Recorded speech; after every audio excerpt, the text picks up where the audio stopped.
My first impression was that the city was clean. See how empty the road is. The roads are really empty, man. And they're also really clean.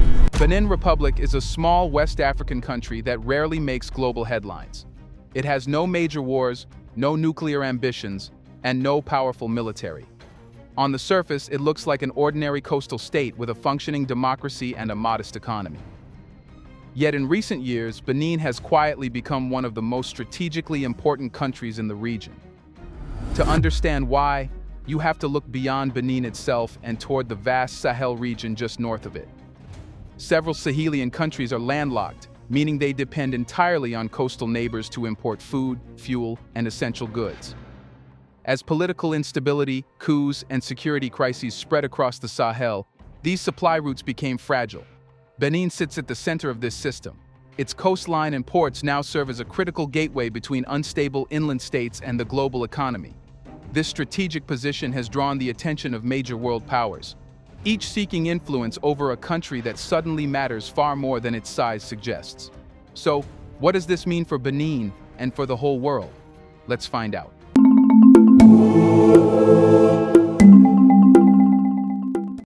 The Benin Republic is not the kind of country that usually attracts global attention. It does not possess vast oil reserves, nuclear weapons, or a dominant regional army. For decades, it was seen as politically calm, economically modest, and strategically secondary in West Africa.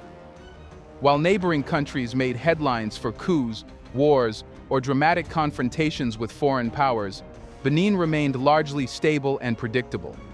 That stability, ironically, is what made it invisible. What changed was not Benin's behavior, but its environment. To Benin's north lies the Sahel, a vast inland belt stretching across West Africa. Countries like Mali, Burkina Faso, and Niger share one crucial weakness. They have no coastline. Their economies depend entirely on access to ports in neighboring countries to import food, fuel, machinery, medicine, and consumer goods. For decades, this system worked quietly. Goods flowed north, resources flowed south, and no one questioned the arrangement. Then the Sahel unraveled. Within a short span of time, Mali, Burkina Faso, and Niger experienced coups, sanctions, diplomatic breakdowns, and escalating insecurity. Borders were closed or militarized. Relations with traditional partners collapsed. Trade routes that once seemed permanent suddenly became political weapons. But despite all this turmoil, one thing did not change. Millions of people in the Sahel still needed supplies to survive. When old routes failed, trade didn't stop. It rerouted. This is where Benin entered the picture. As other corridors became unreliable or politically toxic, Benin remained open, functional, and relatively stable. Its institutions held, its ports operated, its roads and customs systems continued to move cargo. Quietly, Benin began absorbing a role it never loudly claimed, becoming the main Atlantic gateway for a region in crisis. At the same time, instability began spilling across borders. Armed groups operating in Burkina Faso pushed southward, testing Benin's northern regions. This transformed Benin's role even further. It was no longer just a transit country. It became a buffer between Sahelian chaos and the Atlantic coast. In geopolitical terms, buffer states are rarely ignored for long. Suddenly, Benin sat at the intersection of three forces: collapsing inland trade routes, regional security threats, and the global economy's need for reliable access points. That combination changes how a country is perceived. What once looked small and unimportant started to look essential. But geography alone does not create power. Power emerges when a specific asset becomes irreplaceable. And in Benin's case, that asset is not abstract. It is concrete, physical, and measurable. So what is the single piece of infrastructure that turned Benin from a quiet neighbor into a strategic prize? The answer is the port of Cotonou. Ports are not just places where ships dock. In regions with landlocked countries, ports decide who eats, who trades, and who survives economic pressure. The port of Cotonou is Benin's main maritime gateway, and over time it has quietly become one of the most important ports in West Africa. For Benin's neighbors to the north, Niger, Mali, and Burkina Faso, it is not simply an option, it is a lifeline. These Sahelian countries import almost everything through coastal routes: fuel for electricity and transport, food staples, construction materials, vehicles, industrial equipment, and medical supplies. When regional instability intensified and borders elsewhere became unreliable, Cotonou remained open. Customs continued to function. Roads linking the port to the interior stayed operational. Cargo kept moving north even as political alliances collapsed. This continuity gave Benin leverage without confrontation. It did not need to make threats or announcements. The simple fact that goods were still flowing through Cotonou made it indispensable. In geopolitics, indispensability is power. Once this reality became clear, the port itself became the focal point. Capacity mattered, speed mattered, control mattered. That is why major expansion projects were launched. New terminals were designed to handle larger vessels, reduce congestion, and cut turnaround time. These upgrades are not cosmetic. They determine whether a port can dominate regional trade or be bypassed. Chinese firms became heavily involved in these expansions, including major terminal developments. This was not accidental.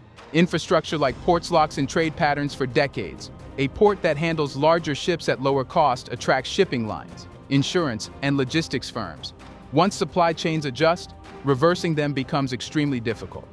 Whoever helps build and finance that system gains long-term influence over how trade moves. For landlocked Sahel states, this shift is critical.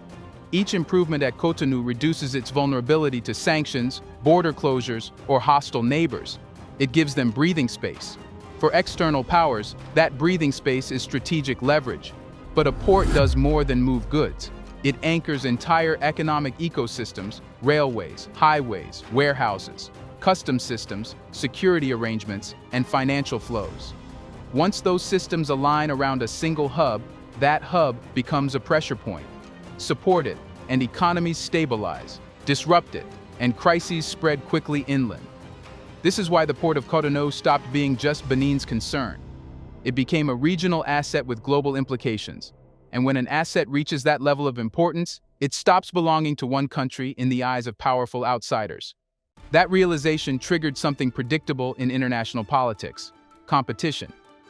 So once Cotonou's role became impossible to ignore, which global powers moved in first, and what exactly were they trying to secure? Let's pause for a second to say, big thank you to the Black Culture Diary community, where Black voices, stories, and legacies are preserved and amplified. By becoming a member, you're not just supporting the channel, you're becoming part of a powerful cultural movement. Let's continue. What changed was that the insecurity of the Sahel stopped being a distant problem and physically crossed into Benin. Armed insurgent groups operating in Burkina Faso began pushing south, testing borders that had long been treated as secure. By the early 2020s, northern Benin was no longer insulated from the violence consuming its neighbors. Attacks on security posts, ambushes, and raids started appearing in areas that had never experienced this level of threat before. By mid-2021, dozens of confirmed attacks had taken place. This shift mattered because it redefined Benin's role overnight. A country that had been valued mainly for trade access suddenly became a frontline state. Frontline states are treated differently in geopolitics. They attract security assistance, intelligence cooperation, and military planning, not because outsiders care about their borders, but because those borders protect something larger. In Benin's case, they protect the Atlantic coastline, the port of Cotonou, and the trade routes feeding the Sahel. Once insecurity crossed south, Western governments recalibrated quickly. Military support increased, focusing on surveillance, training, and border control rather than large troop deployments. The logic was simple. If Benin destabilized, the last reliable coastal corridor for Sahelian trade would be at risk. Preventing that outcome became a strategic priority. But security involvement did not arrive alone. Energy followed. Europe, in particular, began anchoring its presence through infrastructure rather than soldiers.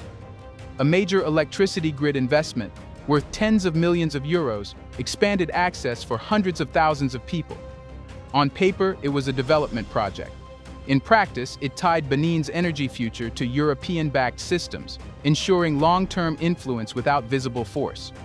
This combination, security assistance plus infrastructure investment, is not accidental. It is a standard geopolitical method. Military support stabilizes the short term. Infrastructure locks in the long term. Together, they create a dependency that is hard to unwind. For Benin, this brought immediate benefits. Security capacity improved. Energy access expanded. International relevance translated into funding and attention. But it also raised the stakes. Once a country becomes essential to regional stability, it loses the luxury of being ignored. Every internal weakness becomes a regional concern. Every political decision is watched. Every election, protest, or policy shift is analyzed for risk. This is how countries slide into strategic pressure without choosing it. Benin did not ask to become a shield for the Sahel or a guarantor of trade routes. Circumstances assigned it that role. And when circumstances elevate a country this quickly, a critical tension emerges. The same forces that strengthen it can also limit its freedom. So as military aid grows and infrastructure deepens foreign ties, is Benin consolidating its position or slowly surrendering control over its future? Here's a reminder to please like and share the video and subscribe to our channel to watch more videos on Black culture, history, civilization, and identity. Let's continue now. The answer is that Benin is doing both at the same time. It is gaining resources, relevance, and protection, but it is also accumulating pressure, expectations, and long-term obligations that narrow its room to maneuver. This is the paradox facing countries that become strategically important without seeking that role. On the surface, the gains are real. Transit revenues from the port of Cotonou have increased as Sahelian trade rerouted through Benin. Foreign-funded infrastructure has improved roads, ports, and energy access. Security cooperation has strengthened border surveillance and counterinsurgency capacity. Compared to its unstable neighbors, Benin looks stronger, safer, and more economically connected than before. But geopolitics rarely measures strength only by what a country gains. It also measures what a country can still refuse. Every major partnership Benin enters reshapes its options. Chinese infrastructure loans improve logistics but create financial exposure and long-term dependency on Chinese-built systems. Western security cooperation enhances stability but brings implicit expectations about alignment, intelligence sharing, and political behavior. European energy investments improve living standards while tying critical infrastructure to external funding and technical control. None of this is forced in the traditional sense. There are no foreign troops occupying territory. No colonial administrators running ministries. Instead, influence operates through necessity. Once Benin becomes the main gateway for the Sahel, disruptions are no longer just a national issue. They become regional and international concerns. That changes how much freedom Benin has to make mistakes, experiment politically, or shift alliances. Unlike Mali, Burkina Faso, or Niger, Benin has not chosen confrontation. It has chosen balance. It works with China on infrastructure, with France and the United States on security, and keeps communication channels open without committing fully to any camp. This strategy is rational. It maximizes short-term benefits while avoiding isolation. But balance is not neutral. It requires constant calibration. Each power watching Benin expects reassurance that its interests are protected. When expectations conflict, silence itself becomes a political statement. Even small domestic decisions, budget priorities, security deployments, and procurement choices take on geopolitical meaning. The risk is not immediate collapse. The risk is a gradual narrowing of options. Over time, dependence can become a habit. Habit can become a constraint. A country may still appear sovereign on paper while finding fewer and fewer paths it can realistically take. Benin's leaders understand this tension. Their challenge is to convert attention into autonomy rather than dependency, to use competition among powers to strengthen national institutions instead of allowing external interests to define priorities. Whether that balance holds depends on what happens next. Strategic importance attracts pressure, but instability attracts intervention. And in West Africa today, instability can arrive quickly. So the final question becomes unavoidable. Can Benin maintain this delicate balance as competition intensifies, or will it eventually be forced to choose sides? The answer is that Benin can avoid choosing sides only as long as it remains stable, predictable, and useful to everyone at the same time. The moment that balance breaks, the pressure to align will become unavoidable. In geopolitics, Countries are allowed neutrality only when they are assets, not liabilities. Right now, Benin is valuable because it works. The port functions, trade flows. Borders are mostly contained. The government remains coherent. As long as Benin delivers stability, global powers tolerate its balancing act. China accepts Western security presence. The West tolerates Chinese infrastructure dominance. Even Russia operates cautiously, probing rather than pushing outright. This uneasy coexistence exists because no one wants to disrupt a system they all depend on. But this arrangement is fragile. If insecurity spreads further south, Benin's strategic value will shift from gateway to risk. At that point, outside powers will stop asking politely and start demanding guarantees. Security partnerships will deepen. Intelligence sharing will expand. Economic support will come with sharper conditions. Neutrality will be reinterpreted as hesitation. Another danger lies inside the country itself. Strategic states are not destabilized only by external threats. Political polarization, economic inequality, or a disputed election can be enough to invite foreign pressure. Once internal divisions appear, competing powers stop cooperating quietly and start backing different outcomes. History in West Africa offers no shortage of such examples. Benin's best defense is not choosing a patron, but strengthening institutions faster than pressure builds. A state with strong governance, professional security forces, and diversified economic partners has leverage. A state that relies too heavily on any single corridor, financial, military, or political, does not. What makes Benin's situation unique is timing. It became important before it became powerful. That gives it a narrow window.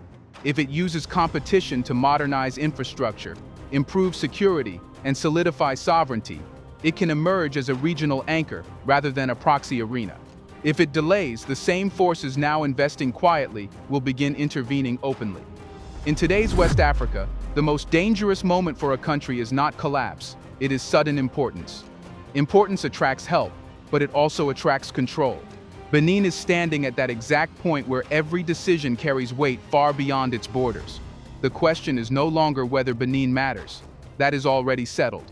The question is whether Benin can turn being needed into being untouchable, or whether being needed will eventually make it the next battleground. Let us know in the comments section. Do you think Benin will use this moment to its advantage?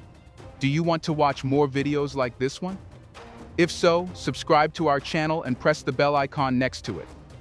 We have decided to bring videos on something nobody talks about: the Black culture, civilization, history, and evidence about how glorious Blacks have been. Thanks for watching, and until the next video, stay tuned.